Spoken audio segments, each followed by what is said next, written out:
आज अयोध्या प्रभु श्री राम के भव्य मंदिर की साक्षी बन रही है और इस दिन के लिए राम भक्तों ने लंबी प्रतीक्षा की है, बेहद कठिन परीक्षा भी दी है। तो आज हम आपको अयोध्या आंदोलन के ऐसे ही एक नायक से मिलवा रहे हैं जिनके पास आंदोलन से जुड़ी तमाम यादें हैं। उनकी खींची तस्वीरें आज भी मंदिर आंदोलन का चलता फिरता दस्तावेज है।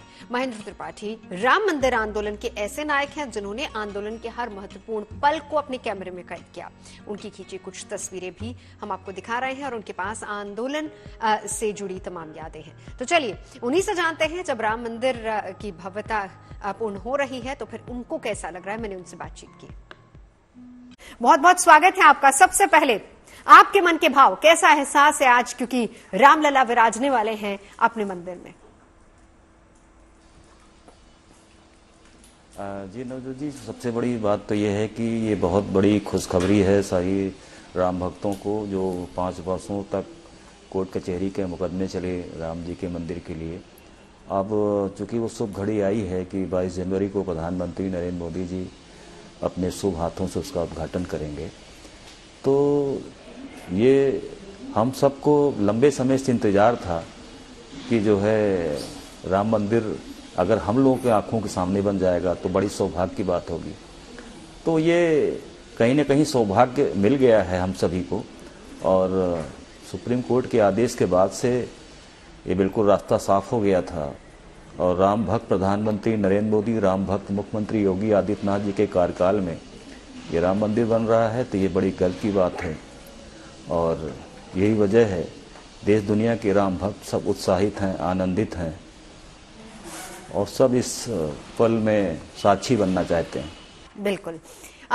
ये भी जानना चाहूंगी आपसे कि आपका 22 तारीख का क्या कार्यक्रम है, उस दिन आप क्या करने वाले हैं? हाँ, 22 तारीख को चूंकि मुझे आमंत्रण मिल चुका है और मैं भी उसी कार्यक्रम में मतलब एक उद्घाटन समारोह का एक हिस्सा बनूंगा। और सबसे बड़ी बात है कि जिस व्यक्ति की तस्वीर मैंने 14 जनवरी 1992 को राम भक्त के रूप में नरेंद्र मोदी जी की खींची थी, वो आगे चल के 4 बार गुजरात का मुख्यमंत्री बने और देश के 2 बार प्रधानमंत्री बने। तो मेरा एक इच्छा है कि उनके आने पर मैं पुनः उनकी तस्वीर खींचूं, क्योंकि मैं रामलला के दरबार में ही राम जन्मभूमि स्टूडियो चलाया करता था और मैंने ही उनसे कुछ सवाल भी किए थे 14 जनवरी 1992 को, जब वो एकता यात्रा लेके आए थे डॉक्टर मुरली मनोहर जोशी जी के साथ। तो उस वक्त जो है वो साधारण कार्यकर्ता के रूप में गुजरात से आए थे। तो यही वजह है कि मैंने जब सवाल किया उनसे कि दोबारा कब आएंगे, तो उन्होंने कहा था जब राम मंदिर निर्माण होगा तब आऊँगा। तो ये बहुत बड़ी उनकी इच्छा शक्ति थी, जो उनको एक अंदर से एक शक्ति के रूप में कहीं न कहीं राम जी ने उनको दे रखा था, जो उन्होंने आज से 32 वर्ष पहले घोषणा किया कि मैं जब राम मंदिर बनेगा तब आऊँगा। सौभाग्य राम जी ने दिया, उनको प्रधानमंत्री बना दिया देश का।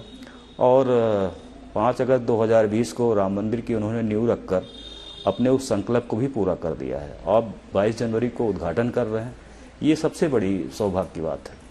बहुत खूब। यकीनन उम्मीद करते हैं कि आपकी इच्छा जरूर पूरी हो। राम के आने से आपको क्या लगता है, क्या कुछ बदलेगा? क्योंकि लोग कह रहे हैं कि राम राज्य आएगा। सवाल यहाँ पर यह है कि क्या भाईचारा बढ़ेगा, क्या हर वर्ग का उद्धार होगा? आपको क्या लगता है? क्योंकि जब हम राम राज्य देखते हैं तो हम यही सारी चीजें उसमें सोचते हैं। तो सबसे पहले तो आज अगर पुरानी अयोध्या देखी जाए तो जीर्ण शीर्ण अयोध्या थी। इस अयोध्या में जो है कहीं कोई सफाई, सुंदर नगरी नहीं दिखती थी, गंदगी ही दिखती थी। तो जब से मुख्यमंत्री योगी आदित्यनाथ जी ने उत्तर प्रदेश की सत्ता संभाली है और प्रधानमंत्री नरेंद्र मोदी जी ने देश की सत्ता संभाली, तो कहीं कहीं संयुक्त रूप से ये बहुत ही अयोध्या पर फोकस दिया गया और अयोध्या आज जो है सवर रही है, सज रही है। और यही कारण है कि चारों तरफ अब राम राज्य जैसा उत्सव दिख रहा है। चलिए, बहुत बहुत शुक्रिया आपका हमारे साथ जुड़ने के लिए और उम्मीद करते हैं कि आपकी इच्छा भी पूरी हो, क्योंकि 92 में एक तस्वीर आपने प्रधानमंत्री की थी और इस बार जब प्राण प्रतिष्ठा के लिए प्रधानमंत्री आ रहे हैं, आपकी इच्छा है कि आप फिर से उनकी वो तस्वीर लें। बहुत बहुत शुक्रिया और बहुत बधाई।